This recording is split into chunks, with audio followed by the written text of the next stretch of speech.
कहानी अब इस मोड़ पर आ चुकी है जहां सच, बदला और इंसाफ तीनों आपस में टकराने वाले हैं। ये है पार्ट 2 जहां चाइजिन के भागने से लेकर जीहुई के बदले तक जंग शुरू हो चुकी है।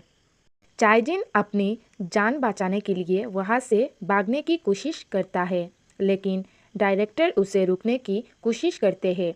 जब वह नहीं रुकता तो मजबूर होकर उसे गोली मार दी जाती है।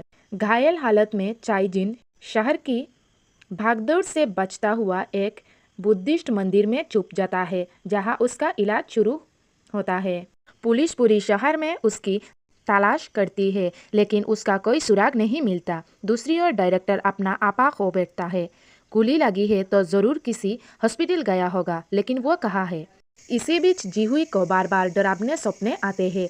उसकी आँख खुलती है और जुंग उसकी हालत देखकर चौंक जाता है। इतने बड़े घर में सिर्फ पानी है, बाकी कुछ भी नहीं।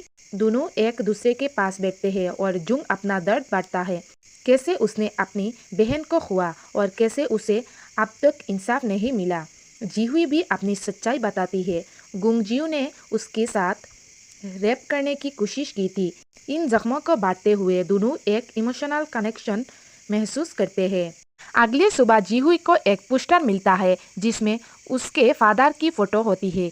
ये वही इंसान है जिन्हें मारा गया था। वह तुरंत चाइजिन के पास जाती है और पूछती है, क्या आपको पता था वो पुलिस में थे?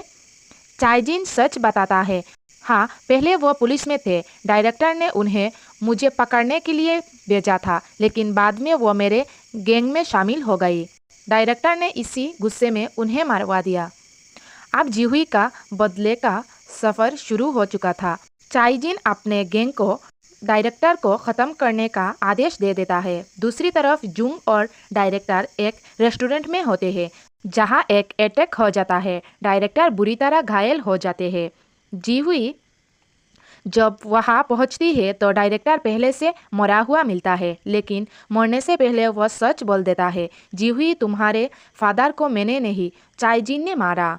यह सुनकर जीहुई का भी सांस हिल जाता है। वह रोती है, पछताती है जिसने उसके पिता को मारा। उसी के साथ वो इतने सालों में काम कर रही थी।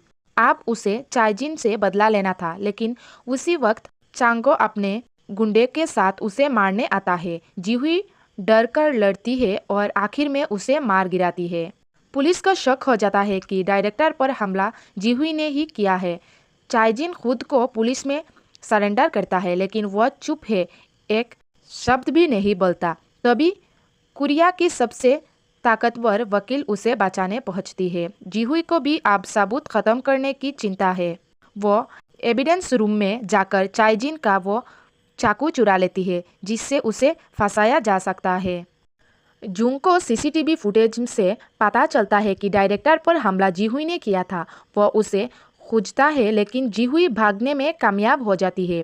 आखिर में एक खेत में जुंग उसे पकड़ लेता है और पूछता है, आखिर तुमने मुझे थैंक यू क्यों कहा था? लेकिन जीहुई चुप रहती है। उसे जेल ले जाया जाता है।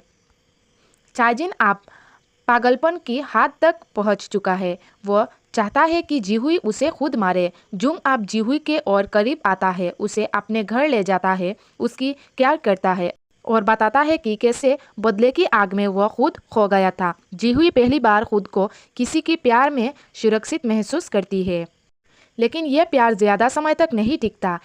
एक बाइक राइडर आकर जुंग को गोली मार देता है। अब जीहुई के पास खोने की कुछ नहीं बचा था। वो चाइजिन के पास जाती है और एक एक करके उसके पूरे गैंग को ख़त्म कर देती है। आखिर में वो चाइजिन से आमने सामने होती है।